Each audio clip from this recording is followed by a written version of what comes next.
What's up, guys? Welcome back to the JP and Trav show on the JP and Trav YouTube channel. As always, it's your host with the most, JP.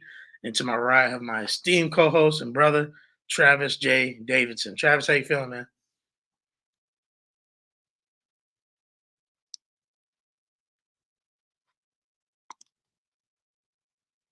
How can you not feel great when you got to do an extra show? But the only reason you got to do like a delayed show is because you were too busy winning a national championship.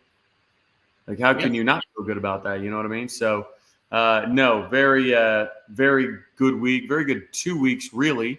With all the softball stuff going on, with recruiting, obviously the official visitors in town with camps.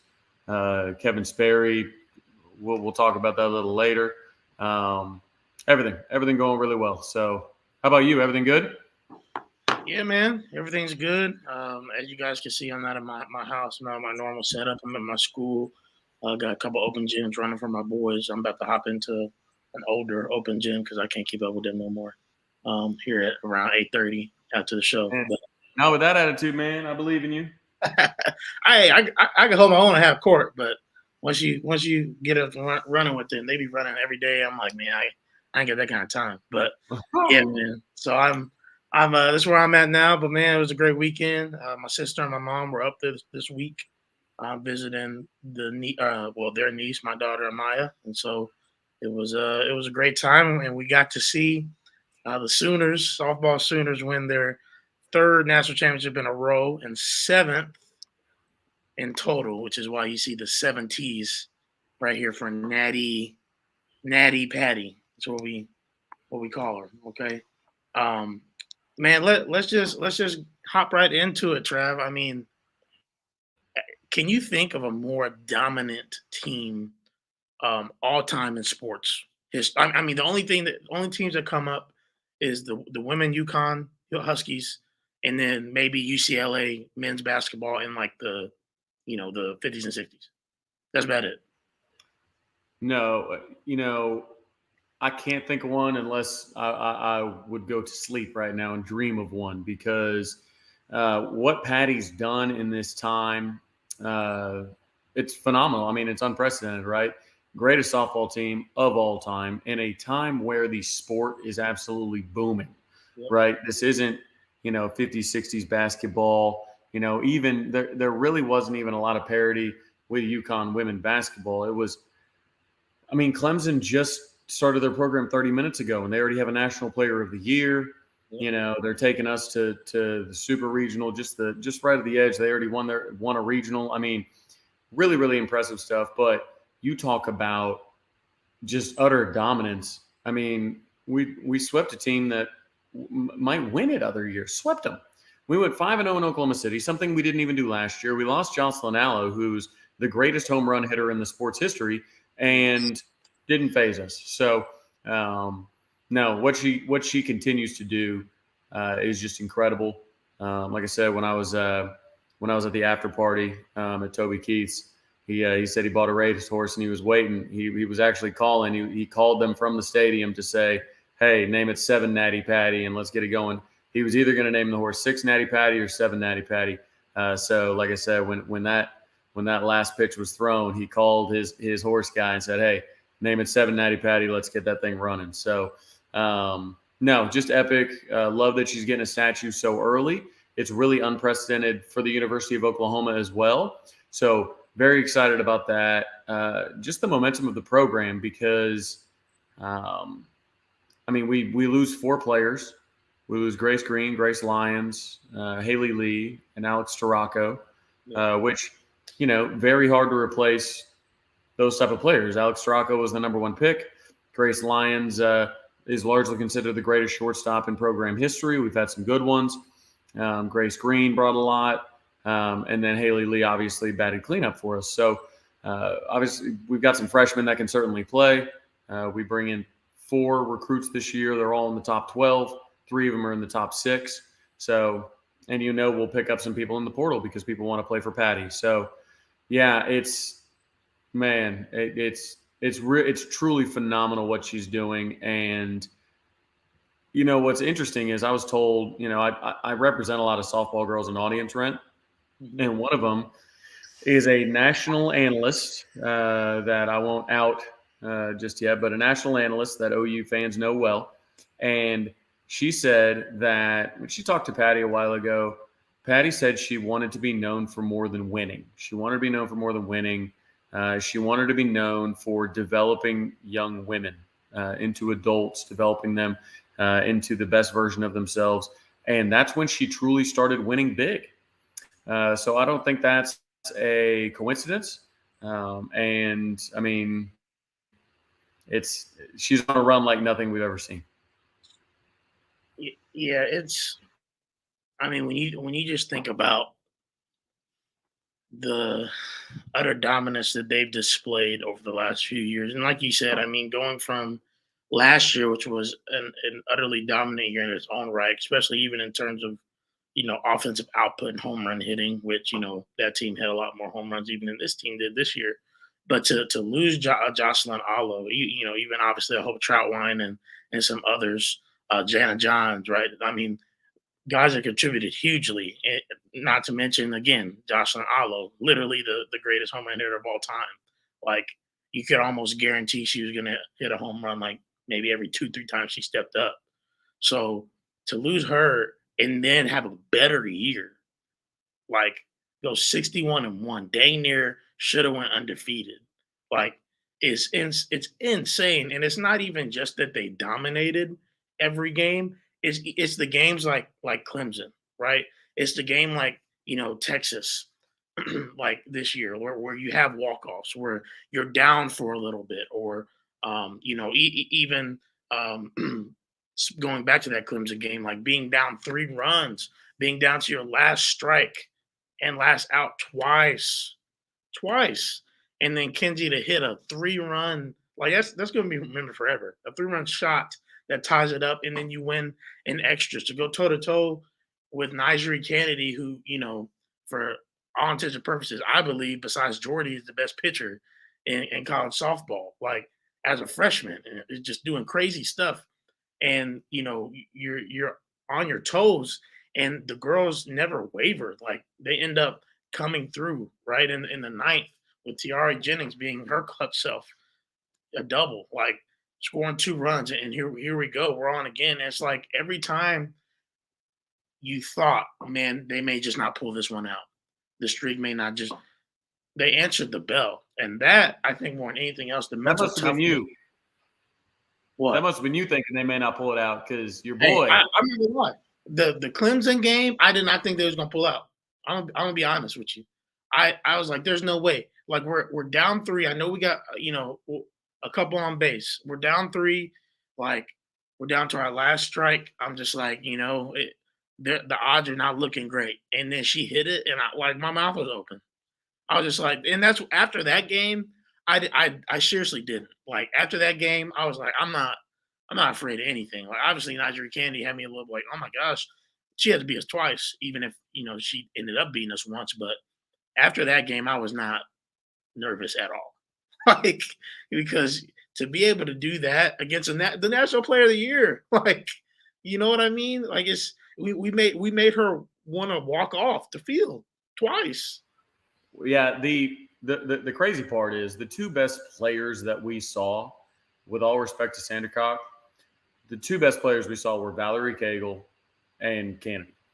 They were incredible on the mound. Obviously, Cagle brings a lot, to the batter's box. She hit really well. So, like when you deal with one in the super, and then you deal with one early, on your side of the bracket, and then yeah, sure, you got to play him again, but you get a little bit of a look at her or whatnot. Like that's a huge advantage. And I felt like Florida State and Tennessee were the two easiest teams we played out of the Final Four teams that we ended up playing to finish our season. And luckily, we got one of them in the championship series. But it's just funny because there's that pesky Florida State fan that is always in our mentions, and God bless him, he loves his team. But people were talking about, I said life comes at you fast, with this lineup because we had just hit back-to-back home runs in the middle of the lineup, late in the lineup, and he goes, "It's only 2-1," but then Jordy's coming in. I'm like, "Bro, 2-1's enough. Like, you're not scoring. Like, people need to a lot of people tune into the World Series that don't watch us all year. Yep. People don't understand, if Jordy comes to the mound, you are not scoring again. Dog. It's not happening. Like wham bam, thank you. Like, I'm sorry, we done. Like, we're done here. Yeah. Like, so the same when Kenzie Hansen hit that bomb, it was like, all right, there's no way that you can emotionally come back from that. When Jada goes up and steals the home run, there's no way you're emotionally coming back from that. And that's what it is. It's the team's so good, when you finally feel like you got one over on them, it's still not enough. Yeah. So you know, the fans are like, it's only 2-1. What are you talking about? It's only one run. Well, Jordy doesn't give up runs. So sorry. Yeah. She hasn't given up a run all year in relief. So, I mean, if that's what you're counting on, good luck, buddy. Oh, and by the way, you're counting on us not scoring again, which is also a fool's errand. So good luck. And I will say, like, they did a good job of somehow getting out of that bases loaded jam with one out in the third, on the top of the third. Because that we almost broke it open there. But yeah, you're absolutely right. You can see it on the broadcast, and it's something that Teddy and Gabe talked about on the breakdown earlier this week. You had girls like in the bottom of the seventh crying. The bottom of the seventh just started, and they're crying because Jordy's in there. Or it was 3-1. I'm sorry, but there's still 2 runs. Like, you can still rally. Like, we seen it happen, and they're crying because it's like they knew. They said Gabe said he was sitting next to some Florida State fans in the stands, and they were.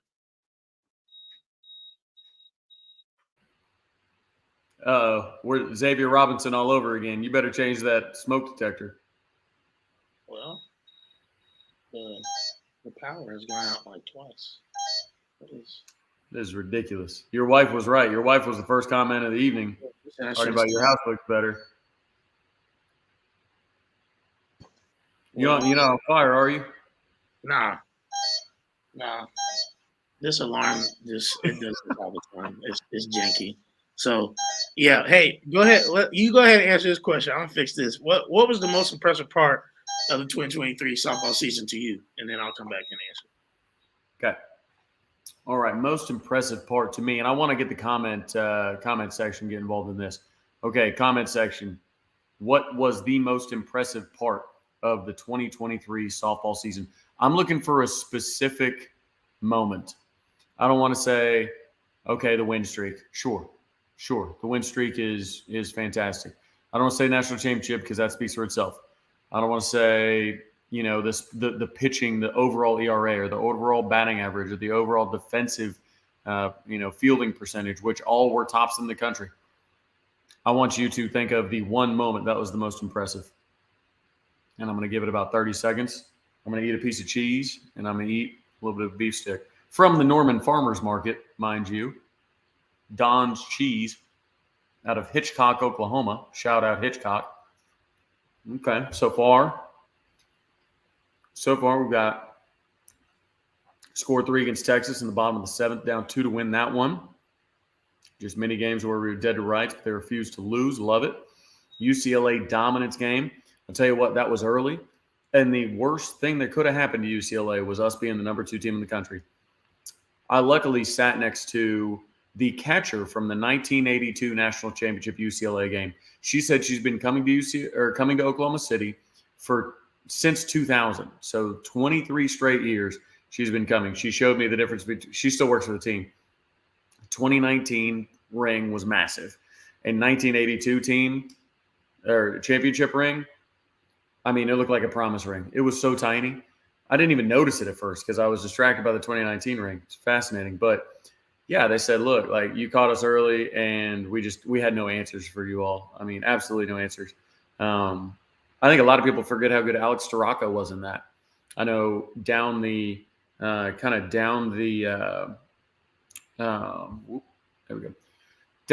stretch, a lot of people thought, well, I don't want Alex to pitch, man. She struggled a bit, this, that, and the other.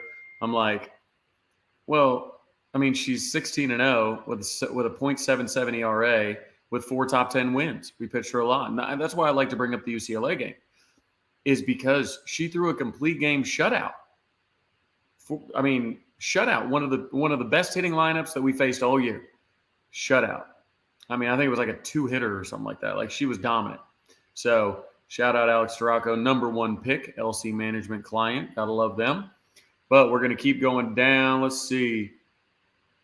UCLA dominance game, obviously. Jada's home run steals. That is great. So Jada, she told Storako, this came out in an interview, she told Storako that if you keep it within 1 foot of the fence, I got you. Otherwise, just keep it in the yard. And it's true. She kept on doing it. And I would argue that stealing a home run is more valuable to a team's psyche than hitting a home run, because the opposition knows they're up against the wall against the best team in the country. If they finally square up on one and they go to hit one out of the park and Jada just brings it back in and whips it to second like it was no big deal, and then Riley Boone gives her a chest bump that almost sends her into the astral plane, I mean, that's so just defeating. So yeah, Jada's home run steals, big time. Losing to Baylor, going to Cali, absolutely. 14-0. Let's see, too many of them to say just one. One of my favorites is Grace Green hitting a home run on her senior day, absolutely. A lot of storybook situations with this team, right? It was, Grace Green home run. Kinsey Hansen, 0-2, hits out of the park on Patty's birthday, on the last game at Marita Hines, in order to get the winning streak.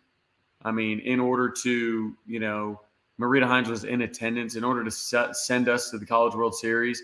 I mean, I think for storybook, that moment alone was probably the most to me. I was sitting in Home Run Village at the time, and I feel bad. There was this couple from Shawnee next to me. And I got the whole setup right. So I'm sitting there in my lounger. I got a little love seat, fold out love seat thing. I got a cooler. I got an umbrella for the sun.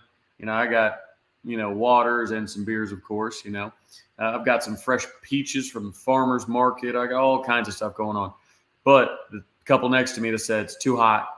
My wife's having a little trouble. We're too hot. We got to get out of here. And they missed the biggest at-bat of the season. I felt so terribly for them. But you can't turn your back on this team, man. Not only turn your back, you can't look away, because you never know when they'll do something that we've never seen before. So I think honestly, something that nobody's mentioned, Kirsten Deal this year was absolutely incredible. Patty put her in early, wanted to get the freshmen some looks, and she delivered. I think she finished the season with a .83 ERA. At least that was what it was going into Women's College World Series. True freshman, .83 ERA, something like 30 strikeouts to 10 walks or something like that. I mean, she was awesome. Kirsten Deal is going to be – what's interesting is, Kennedy, awesome, right? True freshman going out there, just really doing good things against Oklahoma and everybody else, right? Are we sure that Kirsten Deal couldn't do that? Are we 100% positive that Kirsten Deal, given a full workload, couldn't make something happen? Couldn't have a sub-1 ERA as a true freshman? Couldn't have a sub .6 ERA maybe? Because keep in mind, when she was coming in the game, we were coming to the game with a lead. These batters are getting warmed up, everything like that. They might get something a little late. Maybe there's some fielders in the outfield, maybe not quite as insane on the defensive side. But I think Kirsten Deal probably has a .6 or .7 ERA if she gets to play the entire year, which I imagine she will next year, because she is the truth. She was the best pitcher coming out of high school. I'd put her against any freshman, including Kennedy coming out. Really, really good stuff from her. And it's got to take a lot of mental toughness to stay there when she knows she would be in the rotation, regular rotation at every other team in the country, to sit there and say, I came here to win a national championship, and win a lot of them. You got people like, Jada Coleman, and obviously you go down the list, Elisa Brito, Riley Boone, Tiari Jennings, Kinsey Hansen. You got all these that have been there for 3 years. They have the opportunity to do that what very little athletes, not just softball players, very few athletes have gotten to do in their time, right? It's win 4 rings. And Don, you bring up a good point. Katie's not have the velocity like Kennedy. Kennedy doesn't really have the drop ball like she should. She can't develop really her off speed. I would say that if she does, I agree. She's leaps and bounds over Deal, what we saw from Deal last year. But I think with Kennedy, she's got tons of velocity. But can you sustain that velocity over a full season? We haven't seen that from her yet because they shut her down for an entire month, right? She's such a hard thrower that I would argue if you took the career ERA of the two of them, I might take Deal in that because I don't know what Kennedy's going to do to her arm trying to throw 75, 76 miles an hour, for the next 4 years. Who knows? I hope she stays healthy, but there's a reason that a lot of, parents don't want their kids throwing certain pitches, until they get a little bit older. So, performance against Oklahoma State, Jesse James, is a good point. Performance against Oklahoma State was insane. How about Oklahoma State? How weird is that? I mean, they tank the end of their season. They get to Oklahoma City by the skin of their teeth. Get run ruled in the first game. Absolutely run ruled by what, Tennessee was it? I think Tennessee or Florida State. I forget which one. Anyways, got run ruled in the first, and then they catch a tired Utah team that, due to weather, had to play a second game of that day. They had to play a doubleheader while OSU didn't. So, of course, they win that game. Like, OSU, man, like what are you doing, baby? Like, they looked rough down the stretch, and they didn't do anything to impress in the Women's College World Series, despite having home field advantage, which is probably the weirdest part. So you got home field advantage at Oklahoma State because you can't just have it at Oklahoma. That'd be weird. So they wasted that. So Braylon Rogers brings up a stat against the SEC, 10-0, 93 runs scored, and 6 runs allowed. There's a lot of people that like to say that, we aren't going to be ready for the SEC, that, we with the next schedule, like we won't have all these records and this and the other. If you just extrapolate the SEC schedule out over it, we actually would have had a better statistical year on a 10-game sample size playing good teams. You would have had a better year than we currently did, and we just went 61-1. So I fail to see the, oh, you guys are going to struggle in the SEC. No, I certainly don't think so. So, let's see. Always good stuff from the comments. Make sure, because I think JP forgot it early, everybody go like the video right now. That helps us out. It is perfectly free. So that is nice. As JP joins us again, look at him hit that like button. Man, look at this guy. He's a pro. So what I got missed? a lot of stuff. What did I? Stuff on softball. You said what? A lot of good stuff on softball. Okay.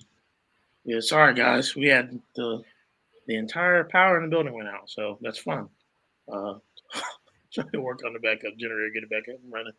But I will say, for me, was the most impressive thing for me from this softball season was, again, the consistency from beginning to end was amazing, and then even just a personal factor for me. Most of you guys know I'm not shy about my faith, whether it's on here or just in general in my life on Twitter. To hear in the press conference, Grace Lyons, Alyssa Brito, Jada Coleman speak about, even this is what I try to do at our school here is at a small Christian school. We want to be at the highest of highs with athletics and be as competitive as we can be, yet at the same time putting God first. And so to hear them say that and say, their perspective on that and how they have joy was so awesome, just personally for me, and makes me even just more proud of them and how they not only shine on the field, but even are not afraid to be bold and speak up like that for their faith and what they believe in.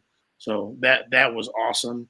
Man, it's just been an incredible year, and it doesn't, it doesn't look like it's gonna stop anytime soon. I mean, I'm not gonna say we're gonna win 5 in a row or nothing like that, but you just don't know because with Patty, I mean, I remember last year we were over here saying, you know, we don't know how this year is going to be and all this stuff. And then here comes Patty in the portal. We get Sydney Sanders, former freshman of the year. We get Haley Lee, an All American from A&M. We get Lena Torres, who, didn't even play as big of a role. She potentially could have played, a former All American at Arizona State. We get Alex Duraco, a former All American in Michigan. I mean, the list goes on and on. So I'm interested to see what happens this year. Who we potentially pick up in the portal this year. That's going to be interesting to me. So we will see. But Trav, did you get a chance to speak about the after party a little bit? You muted.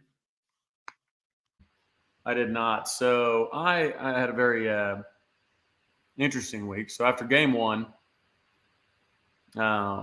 one of my, I suppose, clients, business partners, probably client, I guess you would say, um, Toby Keith is like talking to her like, hey, it's like fifth inning. He's like, hey, I want to go get something to eat and drink later.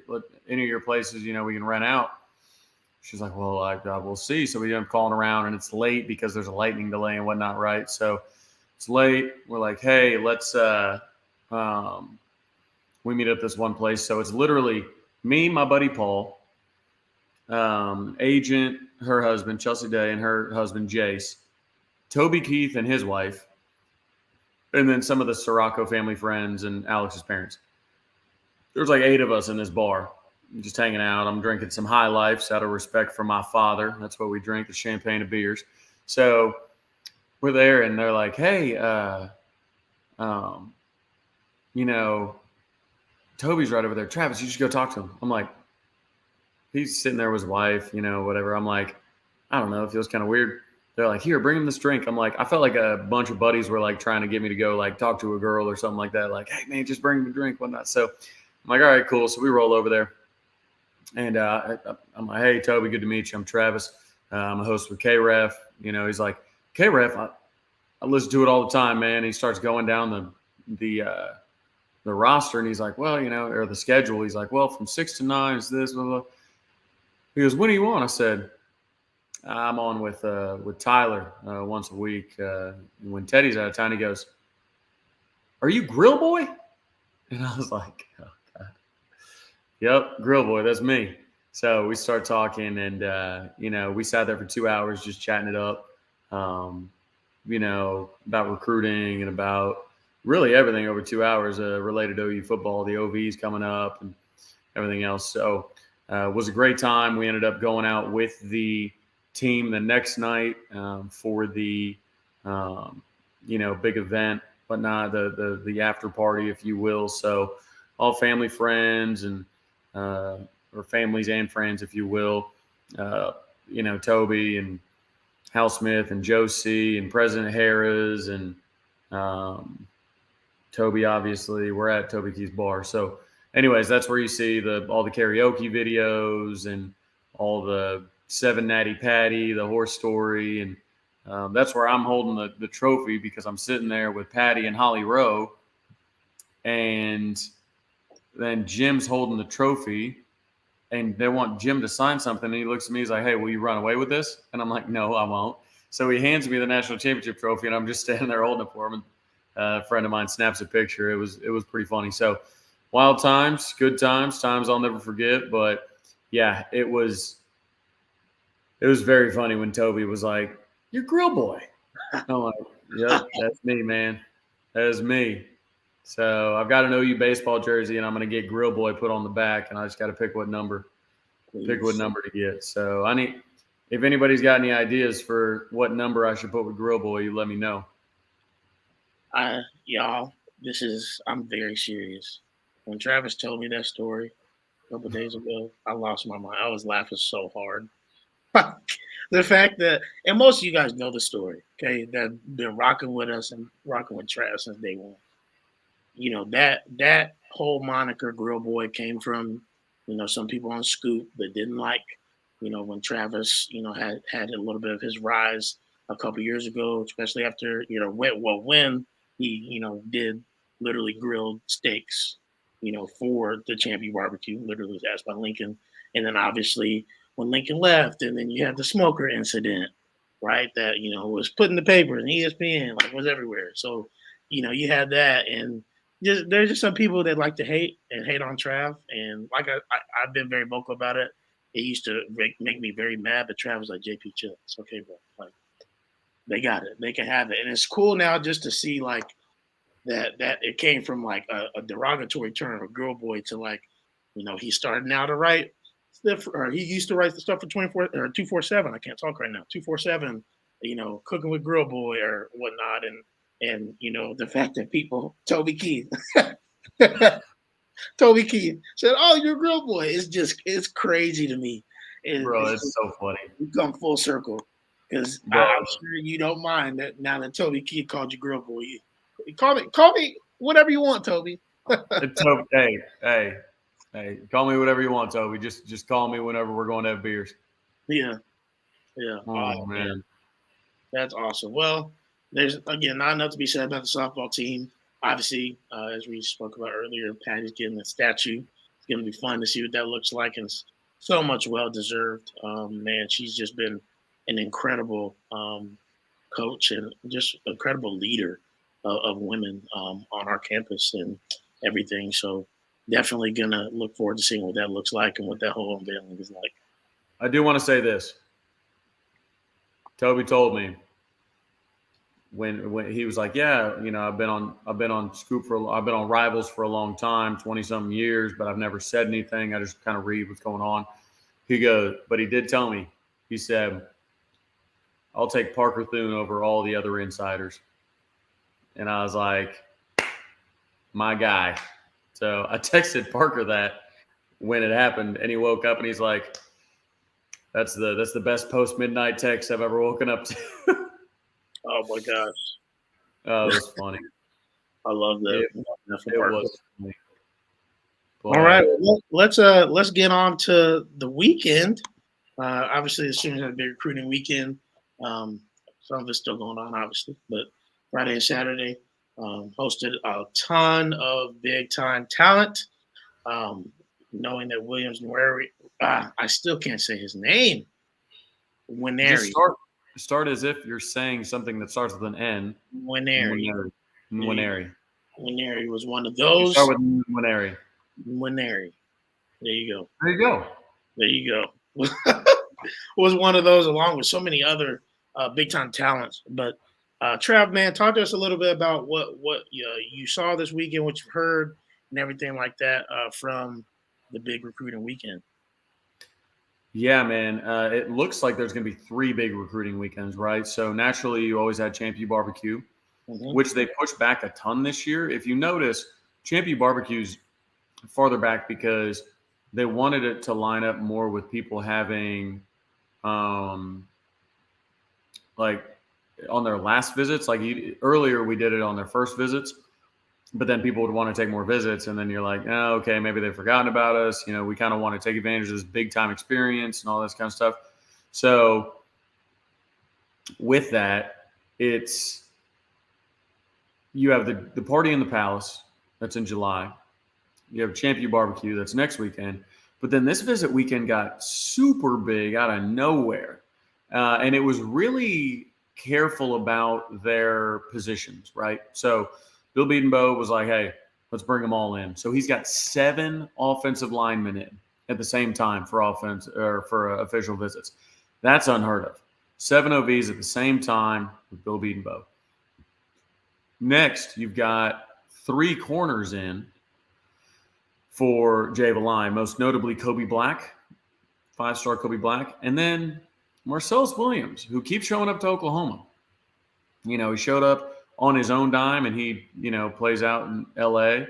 So he's getting all the way from L.A. to Oklahoma on his own dime to visit Oklahoma. So I'm not saying get your hopes on either of those 2, but it's a good sign that you're getting him in. It's a good sign. Jay Valai is good at what he does, man. Really good at what he does. We know Bedenbaugh's good at what he does. but everybody wants to know the two defenders that I think everybody wants to know about. First of all, Williams Nwaneri. Having a great time. Early returns have been very positive. Oklahoma is going to try and push for him to lock it down. Now, there are a lot of people that believe, including myself, that he was ready to shut it down on his last visit, but was kind of talked out of it. They didn't want to get, too caught up in emotion, but he's been close to committing before.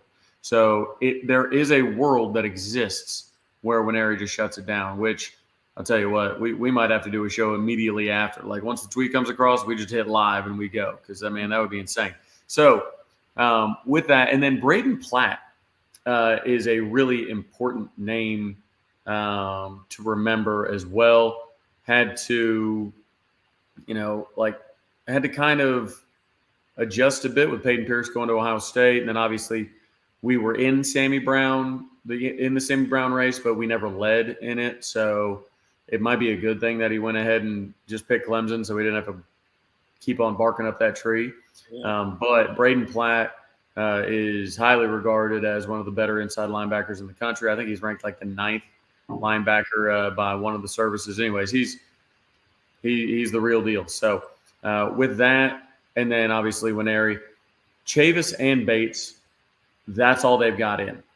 So they're both focused on Williams Nwaneri and his family this weekend. He doesn't have to worry about all the other visitors next weekend, this, that, and the other. Those two are spending all their time with him. Now, Tennessee obviously is a big NIL school. I think we all remember the numbers that were being thrown around for Nico, their quarterback, their 2023 quarterback, who I saw at OT7. He's the real deal. Now, we'll see. Walter Rouse turned down money. Dijon Terry turned down money. A lot of people PJ turned down money. Like a lot of people have turned down good money to sign at Oklahoma. Yeah. So, we'll see. We'll see, because if Tennessee just offers something insane and they're his second favorite school,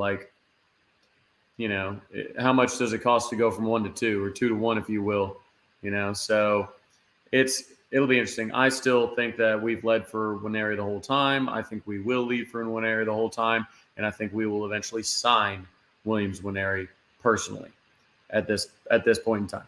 So I do think that there are a few people that are not here yet, and I think it's important. Isaiah Mosey is visiting right now. He's visiting unofficially because he's a class of 2025 wide receiver, but our 2025 wide receiver class is going to fill up really quickly, really quickly. You've got Andrew Marsh, that's been the toast of the town at the camps.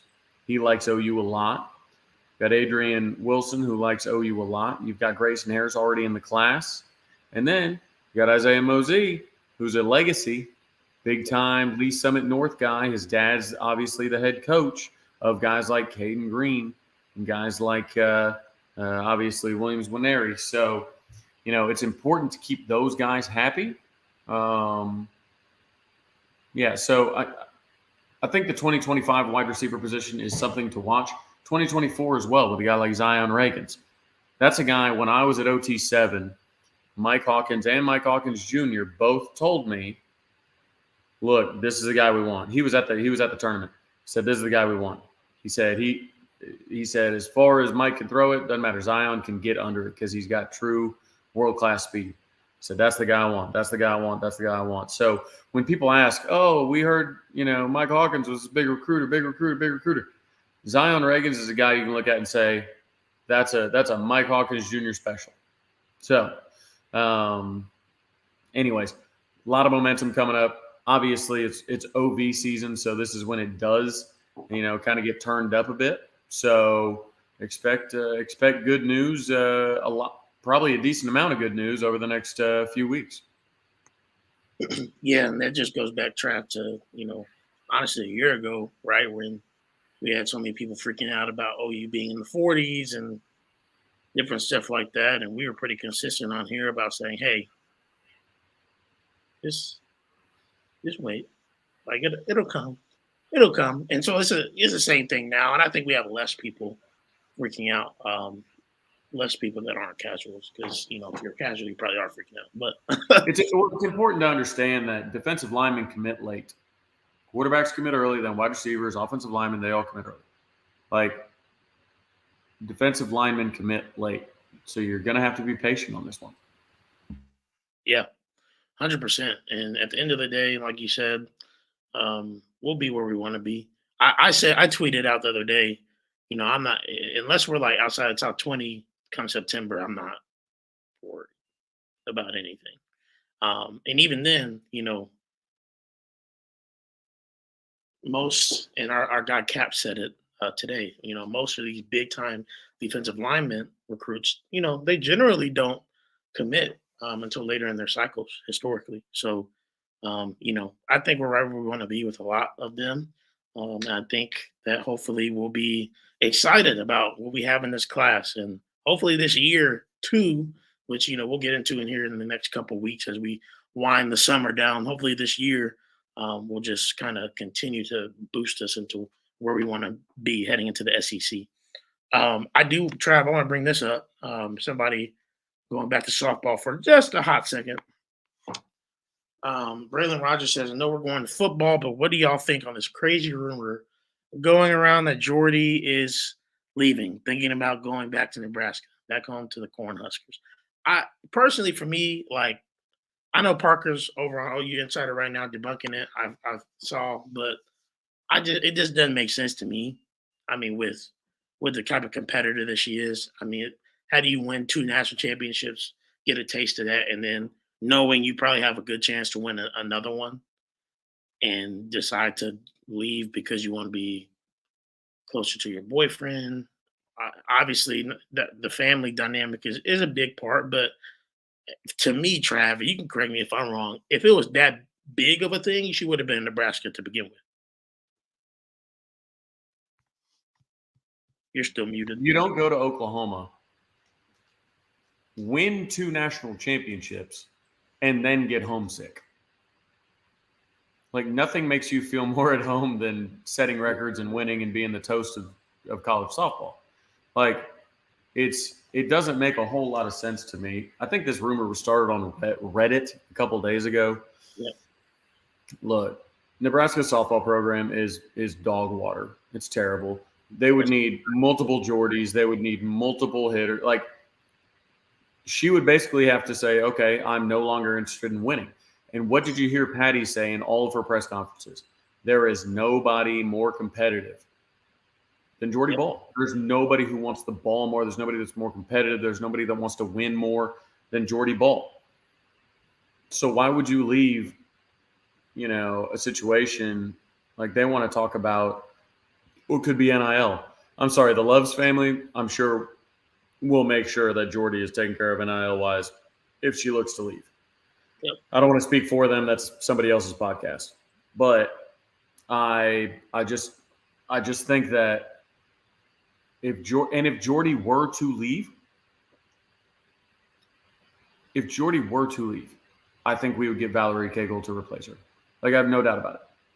So I don't think you would ever want that. I think Jordy's the best pitcher in the country. I think Jordy's one of the best players in the country.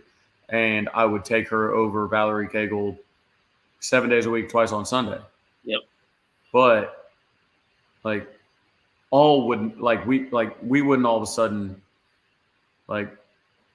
have a below 500 record or something like that. But Jordy's a competitor. She was front row center at the celebration. Her and Riley Boone singing their heads off.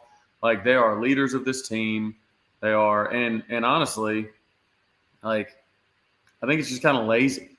Honestly, I think it's kind of stupid. I think when people take Reddit stuff and then try and spin it as a rumor, rumors this, rumor that. Shut up. Just shut up. You're creating a lot of something out of nothing. Mm-hmm. And now all of a sudden it'll be, they talked about Jordy leaving Oklahoma on the JP and Trav show. They talked about Jordy leaving Oklahoma on OU Insider. They talked about Jordy leaving Oklahoma on Twitter. They talked about Jordy leaving Oklahoma on Reddit. Then it becomes a thing. And that's what's frustrating is when people start rumors about these things, like there are student athletes at Oklahoma, it does no good. Yep. There was an idiotic rumor about Danny Stutzman going to the portal, getting processed, made up by idiots. And that caused unnecessary drama. And when that stuff makes it into our interweb sphere, if you will, it's just unnecessary. It's unnecessary for fans. It's unnecessary for those players' families. It's unnecessary for those players. It's just best to be left alone. Let the trolls be trolls. Yep. And as you succinctly put it, Jordy was having the time of her life, singing "How Do You Like Me Now" next to Toby Keith in his restaurant. With eye black still on, still full uniform in the front, getting after it. You think she's looking? You think she's looking to leave? Come on, let's be real. Guys, let's go ahead and get to a little Q&A for our last 15 minutes. Hopefully, I don't get burned by a random fire, whatever happened, But yeah, let's hit the Q&As before we head out of here, and we'll see you guys, back on Thursday. Nice little Sunday night chat. Go ahead and pop some in there for us. I have a question for you, Trav. I'm trying to remember. I had it earlier. Trying to remember what I was going to ask you. When is JP headed to Norman? It's a question for you. That is a question that Tattoo asked. We'll see. Maybe in the fall. That is certainly the hope. I will for sure be there next May because my sister is graduating. But I obviously would like to come when I can. The wife, if she's still listening, she probably is. She's taking a couple trips. She's going to Taylor Swift this weekend, her second time because I'm a kind and gracious husband. So I'm alone with the little one. So I'm gonna say, hey, can I get a weekend? I'm gonna hang out with Trav and everybody else in Norman, and I don't even have to pay lodging because I'm staying at my mama's house. So we're gonna see. We'll see. I'm gonna try to get down there though. That's for sure. Definitely miss hanging out with you guys. Miss hanging out with my homie right here to the right of me. We had a good old time last time I was down there. It was a fun day, fun night.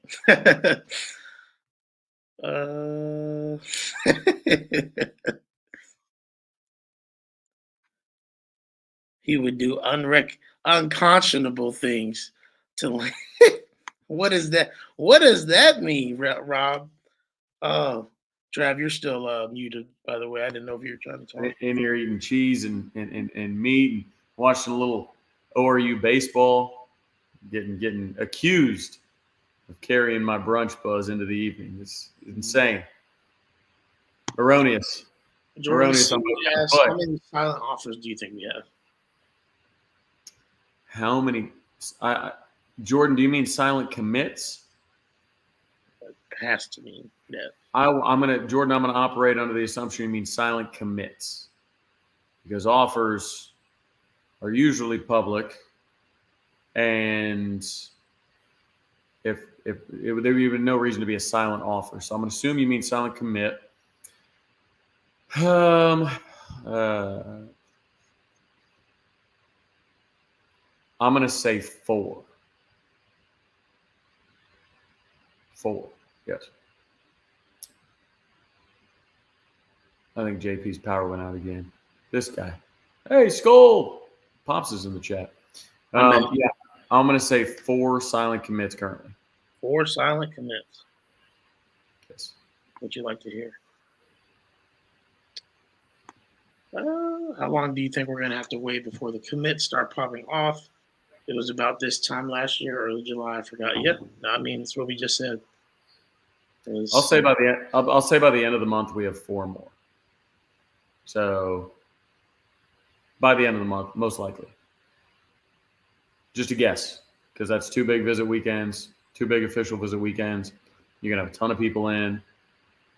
People are gonna want to start wrapping that kind of stuff up. But hopefully, like I said, Oklahoma's final pitch. We saw this happen with Wesco and Clemson. Sorry to dig up old scars, but they were able to get him to shut it down, immediately. The guy had 7 visits planned. He shut it down after 1. So no reason we can't do the same thing. So, I think we had 4 by the end of the month. Like that. If I look up occasionally, it's because Oral Roberts University is up 2 runs, top of the 6, 2 out. And if they win, they go to the Men's College World Series. So this is game 3 today? Game 3.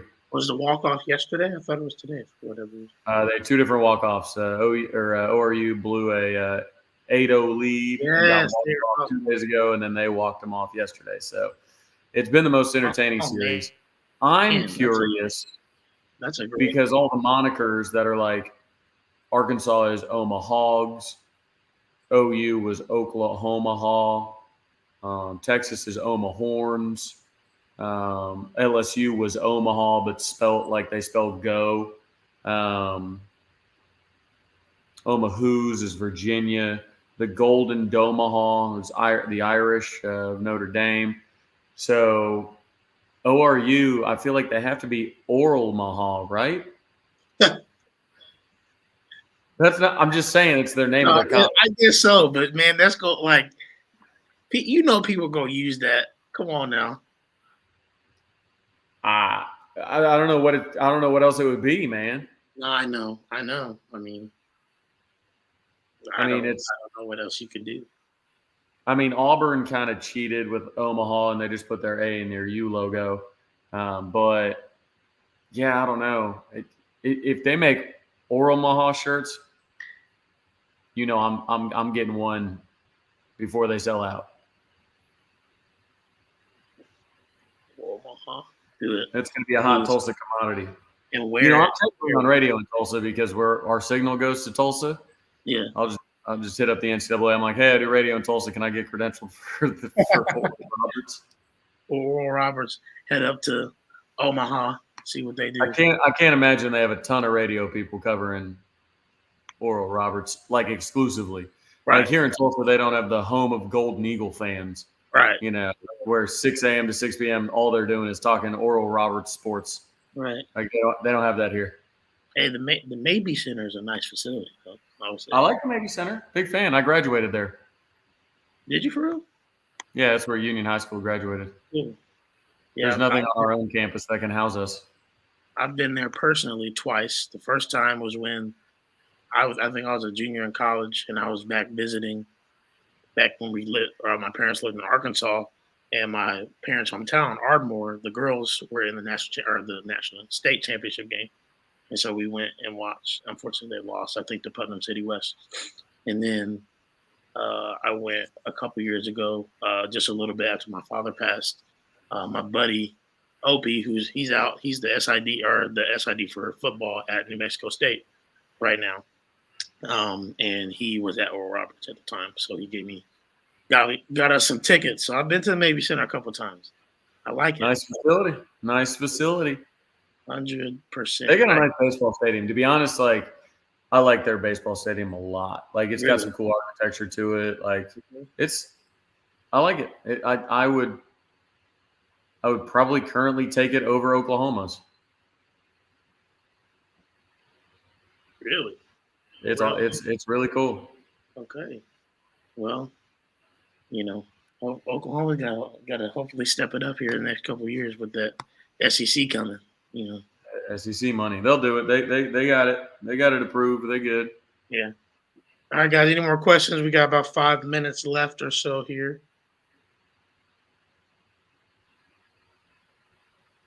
Let's see. Travis, what is the best quick rub to pan fry a steak? Salt and pepper. Don't try and get too fancy if you're just pan frying a steak. Just salt and pepper. But pepper burns real easily, so you got to worry about that a little bit. I like to get mine going a little bit with salt, sear, and then kind of add pepper as it's cooking. Like not all the way cooked up, naturally, but as it's cooking. I don't like to crush a bunch of peppercorns in there and then sear it up because just pepper burns real easily. So be careful with your timing. Well, yeah, but butter's not a rub, Ma. Your mom's like, come on, Trav. Her father was a dairy farmer, so we know we got to have that butter. Got to have that butter. So yes, cook the steak in butter. What you need to do is sear it and then just baste it with butter. Throw some aromatics in there. Get yourself some thyme and some garlic, maybe some shallots, whatnot, and then baste it with that butter. But don't want to get too crazy here on the live. Giving steak tips. Giving steak tips. Most underrated visitor for next week. Let me go to my list of visitors. Underrated visitor. Oof. All